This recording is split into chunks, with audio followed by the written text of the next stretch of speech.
ஆடு பாம்பே என்று பாம்பை ஆட்டிக்கிட்டே பட்டினத்து பாம்பாட்டி சித்தர் நிறைய பாடல்களை அழகாக எழுதி கொடுத்திருக்கிறார். சித்தர் பாடல்கள் என்றே தனியாக ஒரு நூல் உண்டு. அவை எல்லாவற்றையும் சொல்லி கொண்டு போனால் நேரம் போய் கொண்டே இருக்கும்.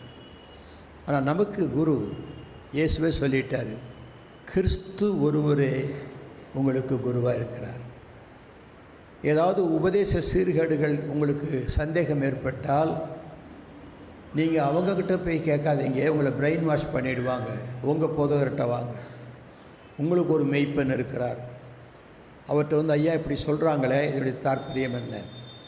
அப்புறம் உங்கள் போதகருக்கு அதில் சந்தேகம் ஏற்படும், ஆனால் அவர் மற்றவர்கிட்ட கேட்பார், அவரை விட பெரியவர்கள்ட்ட கேட்டு சொல்லுவார். இப்படி உங்கள் சந்தேகங்களை போக்கிக் கொள்ள வேண்டுமே தவிர நீங்களாகவே குழம்பி போய் என்ன இவர் இப்படி அப்படி சொல்கிறாரு அப்படி கேட்கக்கூடாது. திட்டவட்டமாக வேதம் சொல், ஒருவன் போதித்தால் தேவனுடைய வார்த்தையின்படி போதிக்க கடவன். ஒருவன் தீர்க்க தரிசனம் சொன்னால் விசுவாச பிரமாணத்துக்கு ஏற்றபடியாய் சொல்ல கடவன். இது ரெண்டு தான் பைபிளில் இருக்கு. போதித்தால் தேவ வசனத்தின் அடிப்படையில் இருக்க வேண்டும். சும்மாவது ஏதாவது சொல்லக்கூடாது. நான் பரலோகத்துக்கு போனேன், மூப்பர் சங்கத்துக்கு பிரசங்கம் செய்ய சொன்னார், மூப்பர்கள் 24 பேரையும் உட்கார வைத்து நான் பிரசங்கித்தேன். திடீரென்று ஆண்டவரே எனக்கு பூவுலகத்திலே இன்றைக்கு சாயங்காலம் ஒரு மீட்டிங் இருக்குது, அங்கே நான் பேசணுமே, நான் எப்படி போவேன் என்று சொன்னேன். கர்த்தர் 2 தேவதூர்கள் கையில் என்னை கொடுத்தார். அவர்கள் தூக்கி கொண்டு மின்னல் வேகத்தில் பூமிக்கு வந்து கொண்டிருந்தார்கள். வருகிற வழியிலே பசிக்கிறதே என்று சொன்னேன். தூதர்கள் 2 அத்திப்பழங்களை கொடுத்தார்கள். அதை சாப்பிட்டேன். அது எத்தனை தித்திப்பாக இருந்தது தெரியுமா? இதோ அதன் விதை இன்னும் என் பல்லெடுக்கிலே இருக்குது. அதுக்கப்புறம் பல்லை விளக்கலை போல இருக்குது. இந்த மாதிரியெல்லாம் சொன்னாங்கன்னா நீங்கள் உடனே கட் பண்ணுங்க. தெளிந்த உபதேசத்தை கொடுக்க நல்ல போதகர்களுக்கு உண்டு. அருமையான ஐயா, வைராக்கியம் உள்ளவர், உபதேச தீர்த்தத்தை கொண்டு வருகிறவர். என்கிட்ட அடிக்கடி ஃபோனில் பேசுவாங்க. இப்போ நான் நினைப்பேன், இந்த வயசில் அவருக்கு இவ்வளோ வைராக்கியம் இருந்தால் நமக்கு இன்னும் வைராக்கியம் இருக்கணும். அப்படி என்னை தேற்றிக்கொள்வேன், உற்சாகப்படுத்திக் கொள்வேன். அவர் தேவனுடைய வார்த்தையை கவனித்து கேளுங்கள். கடைசியாக சகோதரரே, எனக்கு எல்லாருக்கும் தெரியும், உண்மையுள்ளவைகள் எவைகளோ, ஒழுக்கம் உள்ளவைகள் எவைகளோ, நீதி உள்ளவைகள் எவைகளோ, கற்புள்ளவைகள் எவைகளோ, அன்புள்ளவைகள் எவைகளோ, நற்கீர்த்தி உள்ளவைகள் எவைகளோ, புண்ணியம் எதுவோ, புகழ் எதுவோ, அதையே சிந்தித்து கொண்டு இருங்கள். பிலிப்பியரில் வருது 4ஆம் அதிகாரத்தில். இதையே சிந்தித்து கொள்ளுங்கள். அப்போது தேவ சமாதானமும் கர்த்தருடைய வழிநடத்துதலும் உங்களுக்கு கண்டிப்பாக கிடைக்கும். நான் பிலிப்பியர் 4ஆம் அதிகாரத்தை அடிக்கடி வீட்டில் உட்காந்து படிப்பேன். அப்போஸ்தலர் நடவடிக்கைகளை தினமும் வாசிச்சிடுவேன். காலையில் எழுந்திரிச்சோன்னா 28 அதிகாரத்துக்குள்ள ஒரு ஓட்டம் வேகமாக ஒரு மணி நேரத்தில். ஏன்னா அது ரொம்ப முக்கியமான அதிகாரம். பூர்வ காலத்து பக்திமார்கள் எப்படி வாழ்ந்தார்கள், எப்படி ஊழியம் செய்தார்கள், அப்போஸ்தலர்களுடைய நடபடி, தி ஆக்ட்ஸ் ஆஃப் அப்போஸ்டல்ஸ். பூர்வ காலத்து அப்போஸ்தலர்கள் எப்படி ஊழியம் செய்தார்கள், எவ்வளவு கஷ்டப்பட்டாங்க, அதை பார்த்து படித்து நான் உற்சாகப்படுத்தி கொள்வேன்.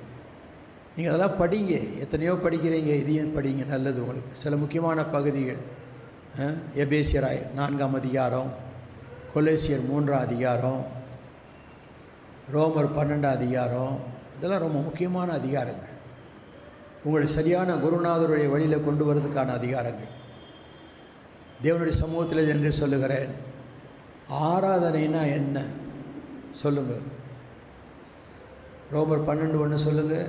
அப்படி இருக்க சகோதரரே, நீங்கள் உங்கள் சரீரங்களை பரிசுத்தமும் தேவனுக்கு பிரியமுமான ஜீவ பலியாக ஒப்புக் கொடுக்க வேண்டும் என்று தேவனுடைய இரக்கங்களை முன்னிட்டு உங்களை வேண்டிக் கொள்ளுகிறேன். இதுவே நீங்கள் செய்யத்தக்க புத்தியுள்ள ஆராதனை. ஆராதனை நேரம்னு 1 மணி நேரம் சில சபைகளில் ஆடி பாட வச்சு, களைக்க வச்சு, வேத்து விறுவிறுத்து அந்த வேர்வையில் சொல்கிறாங்க, ஆஹா இன்னைக்கு அக்கினி அபிஷேகம் இறங்கிடுச்சு. அக்கினி அபிஷேகம்னு எங்கேயுமே கிடையாது. வேதத்தில் அப்படி இருக்குது அக்கினி அபிஷேகம்னு? அக்கினி ஞானஸ்தானம் தான் இருக்குது, அக்கினி அபிஷேகம்னு இல்லை. இந்த அக்கினி ஞானஸ்தானம் என்ன, அக்கினியில் உங்களுக்கு கிடைக்கிற வரம் என்ன, யோவான் ஸ்நானகன் ஜனங்களுக்கு போதிச்சார். இயேசு அவர்கிட்ட ஞானஸ்நானம் எடுக்க வந்தார். அப்போ என்ன சொன்னார்? நீங்கள் என்கிட்ட ஞானஸ்நானம் எடுக்கக்கூடாது, நான் தகுதி இல்லை. உங்களுடைய செருப்பின் வாரை எடுக்கக்கூட எனக்கு தகுதி இல்லை. நான் அல்லவா உங்கள்கிட்ட ஞானஸ்நானம் எடுக்கணும், நீர் வர்றீங்களே எப்படி? இப்பொழுது இடம் கொடு. இப்படி எல்லா நீதியும் நிறைவேற்றுவதனை கேட்டது. அதுக்கு முன்பு யோவான் சொல்லுகிறார், எனக்கு பின் ஒருவர் வருகிறார், நான் உங்களுக்கு ஜலத்தினாலே ஞானஸ்நானம் கொடுக்கிறேன், அவர் உங்களுக்கு பரிசுத்த ஆவியினாலும் அக்கினியினாலும் ஞானஸ்நானம் கொடுப்பார். அபிஷேகம் என்ற வார்த்தை அங்கே இல்லை. ஆகையினால பைபிளை படிக்கும்போது சிலதெல்லாம் தெரிஞ்சு கொண்டு படிங்க. இதுக்குன்னு ஐயா கிட்ட கேட்டுக்கிட்டார், இது மாதிரி ஸ்டடி கொஞ்சம் கொடுங்க, மாதத்தில் ஒரு நாள் அது வந்து ஒரு ஸ்டடி கொடுங்க. நான் சரியாக வரேன்னு சொல்லியிருக்கிறேன். ஏதாவது வீக் டேஸில் வியாழக்கிழமை அந்த நாள் எல்லாத்துக்கும் கொஞ்சம் ஈவினிங் ஃப்ரீயாக இருக்கும். அப்படி வந்தீங்கன்னாக்கா ஒரு நல்ல ஸ்டடி, உங்களுக்கு எது எது வேணுமோ, எது எதில் விளக்கம் வேணுமோ அதெல்லாம் எழுதி ஐயாட்ட கொடுங்க. அதெல்லாம் வச்சு கம்பைல் பண்ணி நல்ல ஸ்டடி கொடுத்தா அவங்களுக்கு கொஞ்சம் தெளிவு ஏற்படும். எனக்கு அது விருப்பம். அந்த காலத்தில் ஓடி ஓடி பிரசங்கம் பண்ணேன், இப்போ அப்படி முடியல. அதனால் இப்போ நல்ல விளக்கங்கள் கொடுத்து சபையில் உள்ளவர்களையும் போதர்களையும் சீர்திருத்தத்துக்களை கொண்டு வருவதற்கு முயற்சி செய்து கொண்டிருக்கிறேன். அநேக பெரிய சபைகளெல்லாம் இன்றைக்கு போராட்டம் வந்து உடஞ்சி போய் கிடக்குது, சுக்கு சுக்கான்னு ஒருங்கி கிடக்குது. கூட்டம் நிறைய சேர சேர ஆபத்து ஜாஸ்தி, தெரியுமா? பிரித்து விட்டுறணும். அப்போ குடும்பத்தில் 4 பிள்ளை இருக்குது, 4 பேருக்கு கல்யாணம் பண்ணி வச்சுட்டோம்னா ஆளுக்கு 2 பேர்த்தது நான் எத்தனை பிள்ளை இருக்கும்?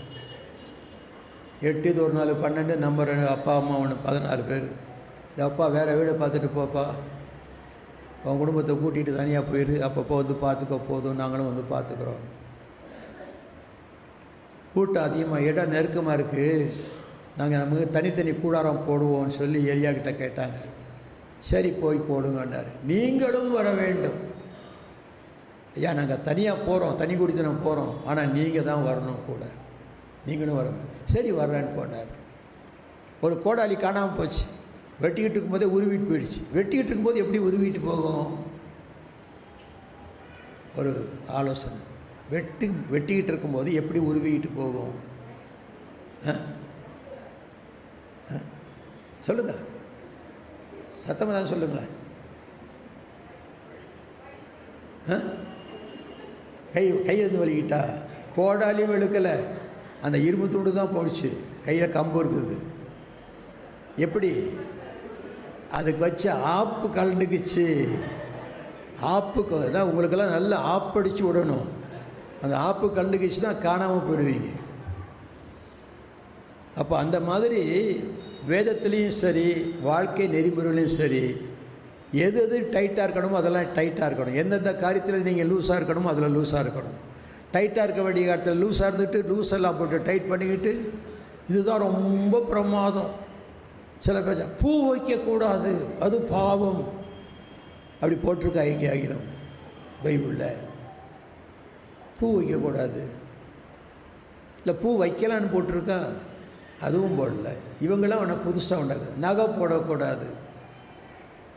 பழைய ஏற்பாட்டு ஸ்திரீகள் தங்கள் நகைகளை கழட்டி கார்வாலின் மரத்தண்டிலே வீசிவிட்டார்கள், அல்லேலூயா அப்படின்லாம் பிரசவம் பண்ணுவாங்க. அவங்க திருப்பி எடுத்து மாட்டிக்கிட்டாங்களே.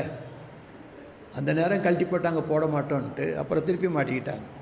2-3 தடவை கழட்டி போட்டு திருப்பி மாட்டிக்கிட்டாங்க. நகை என்பது அலங்காரம் வேண்டான்றார். வீணான அலங்காரம் உங்களுக்கு அவசியமாக இராமல். அலங்காரம் என்றால் மற்றவர்களை வசீகரிப்பதுக்கு பேர் தான் அலங்காரம். அப்படி வேண்டாம். ஒரு பெண் என்றால் கழுத்தில் ஒரு செயின், ஒரு கம்மல், ஒரு சின்ன பிள்ளையில் இருந்தால் ஒரு சின்ன தொங்கட்டான் கூட போட்டுக்கலாம். அது யாரும் கவனிக்க மாட்டாங்க. ராக்கெட் மாதிரி இவ்வளோ நீளமாக போட்டுட்டு போனீங்கன்னா பாப்பா, காதலை பாடுறான், காதலை பார்ப்பா, முகத்தெல்லாம் பார்ப்பா, நோட்டம் விடுவான். அந்த அலங்காரம் வேண்டான்றார். பூ வைக்கக்கூடாதுன்னு சொன்னார். பூ வைக்கலாம், ஆனால் இலை, மரம், ஏறு எல்லாம் வைக்கக்கூடாது. இப்படி ஒரு என்பது அலங்காரம் வேண்டான்றார். வீணான அலங்காரம் உங்களுக்கு அவசியமாக இராமல். அலங்காரம் என்றால் மற்றவர்களை வசீகரிப்பதுக்கு பேர் தான் அலங்காரம். அப்படி வேண்டாம்.